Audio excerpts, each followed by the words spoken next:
sur le bateau, un peu de force, et raconte ce que raconte l'histoire. Bien entendu, ce sont les moines de la congrégation qui racontent après l'histoire de Colomban.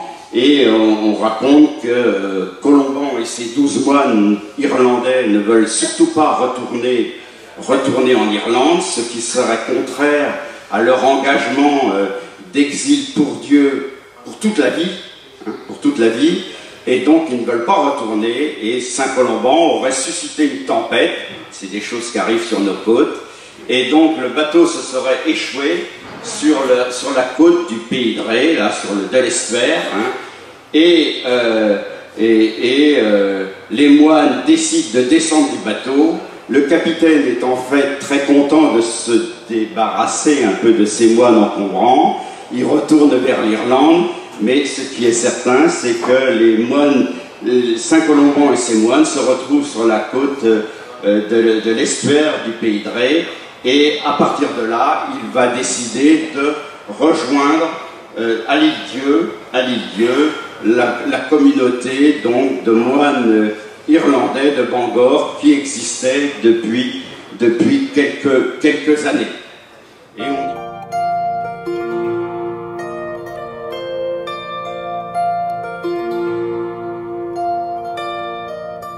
l'eau est un élément universellement baptismal pour Tertullien. Il faut dire que la situation est plus complexe. L'eau peut être aussi interprétée de manière négative à la même époque. Mais en ce qui nous concerne ici, le choix de l'eau est quelque chose de fort. Alors, ce qu'il faut imaginer, c'est également une sorte de dialogue entre ce qu'on est en train de voir et ce qu'on va voir. Là, on est en face des portes. Lorsqu'on va rentrer dans le baptistère pour être initié, on va retrouver des images semblables. Alors que le miracle de Cana soit lu comme un miracle purement baptismal est prouvé par exemple par plusieurs choses. D'une part, on a les textes de Tertullien, de Jérôme et de Gaudencio da Brescia qui répètent cette chose. L'eau du miracle de Cana, le changement de l'eau au vin, c'est comme le néophyte qui lui-même sera changé. Mais il y a également des images. Il s'agit par exemple de ce détail du magnifique baptistère de Naples où vous voyez le miracle ici à la Samaritaine. Ici, nous avons les deux servants qui sont en train de verser de l'eau. Alors on s'attendrait que l'eau devienne vin ici, n'est-ce pas? Ce n'est pas le cas.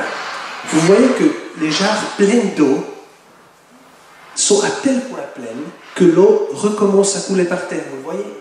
L'eau continue. Or, imaginez-vous qu'ici, on est dans la coupole au-dessus de la piscine baptismale. Donc cette eau semble couler déjà jusqu'au bas.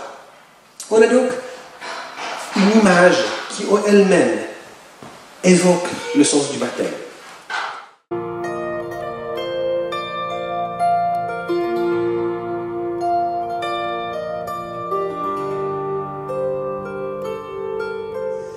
La richesse de ce patrimoine qui est encore là grâce aux Espagnols, grâce au travail des chercheurs qui ont pu reconstituer ces documents à partir des manuscrits sauvés à travers les siècles, eh bien, c'est véritablement nos racines chrétiennes, et même au-delà parfois nos racines européennes, occidentales, qui sont encore là, vivantes, avec la possibilité de vivre et de nous faire vivre.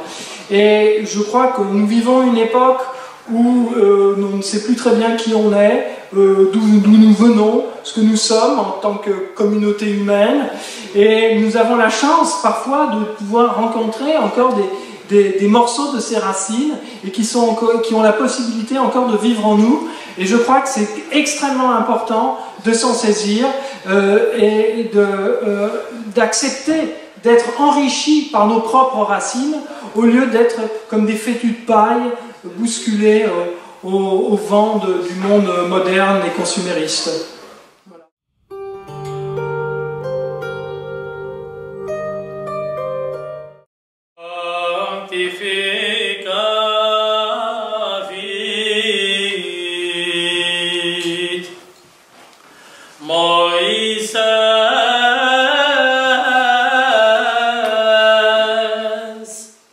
Altare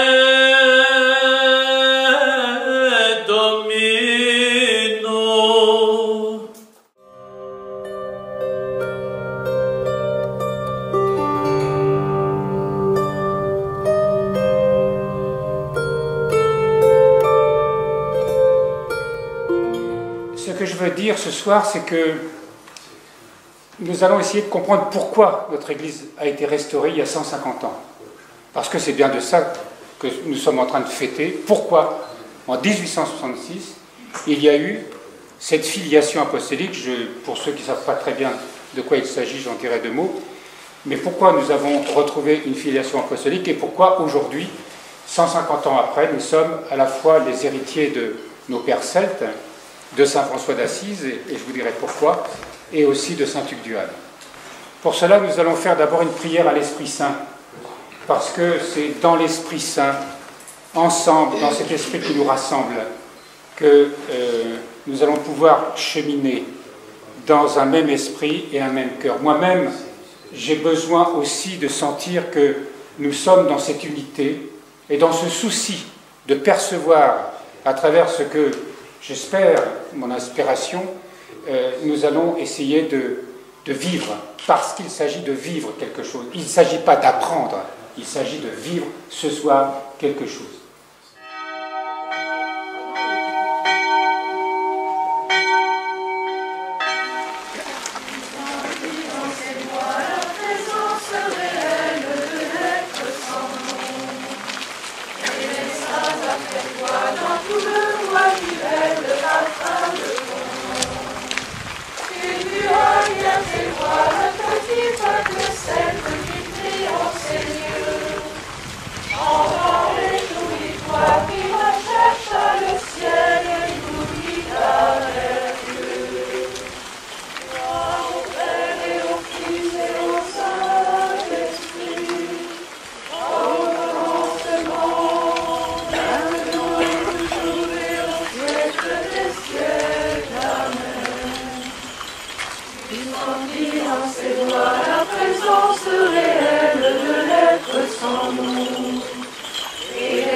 C'est le symbole de cet amour qui se donne, cet amour sans limite qui se donne à nous.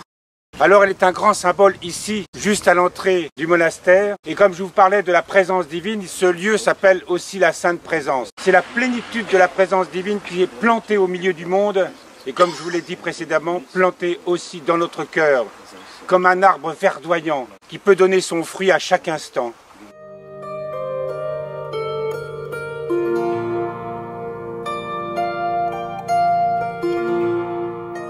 Je chanterai en esprit, je chanterai dans mon cœur. Le chrétien celtique est un chrétien qui chante toujours, en tout et pour tout. Il chante en esprit parce qu'il chante Dieu qui est l'esprit absolu. Il chante dans son cœur parce qu'il chante Dieu qui est amour. Il chante dans son intelligence parce que Dieu est sagesse. Il chante dans sa mémoire parce que Dieu est éternel. Il chante dans sa volonté parce que Dieu est le maître absolu. Il chante dans son œuvre parce que Dieu est acte pur. Il chante dans sa vie parce que Dieu est source de toute vie. Il chante dans sa mort parce que Dieu est immortel. Il chante dans sa faiblesse parce que Dieu est fort.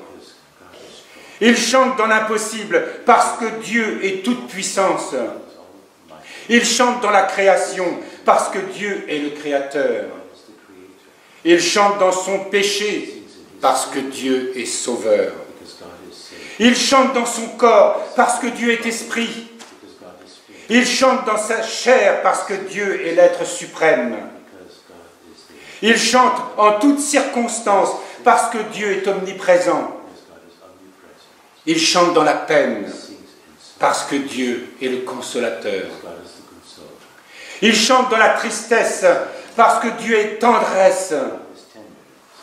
Il chante dans les ténèbres et dans les nuits parce que Dieu est lumière. Ils chantent dans le bonheur parce que Dieu est félicité. Ils chantent dans l'angoisse et la crainte parce que Dieu est la paix. Ils chantent dans l'épreuve parce que Dieu est bonté.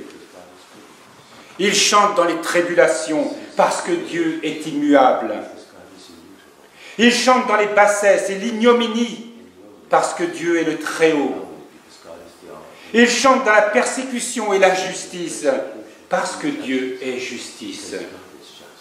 Ils chantent au milieu des apparences, des mirages et des erreurs parce que Dieu est vérité. Ils chantent dans l'indigence, le dénuement et la pauvreté parce que Dieu est richesse.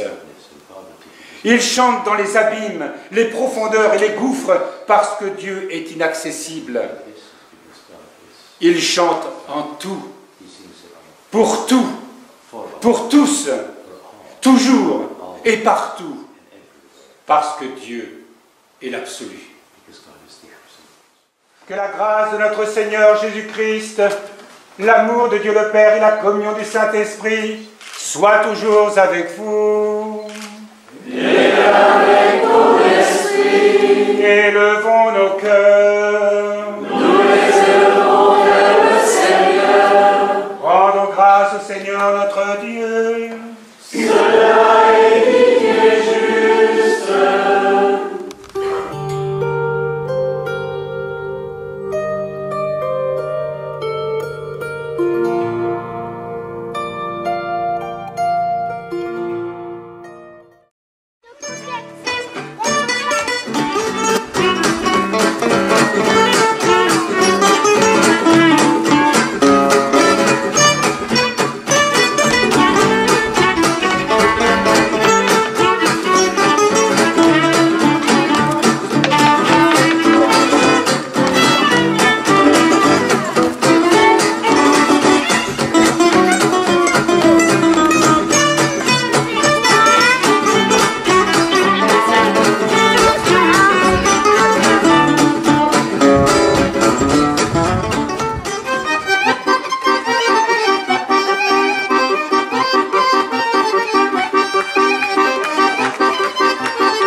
Petite danse prime.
Merci Anne, Pierre et Erwan. Un spectacle qui a été, un concert qui a été uniquement conçu pour vous, sur mesure. Merci.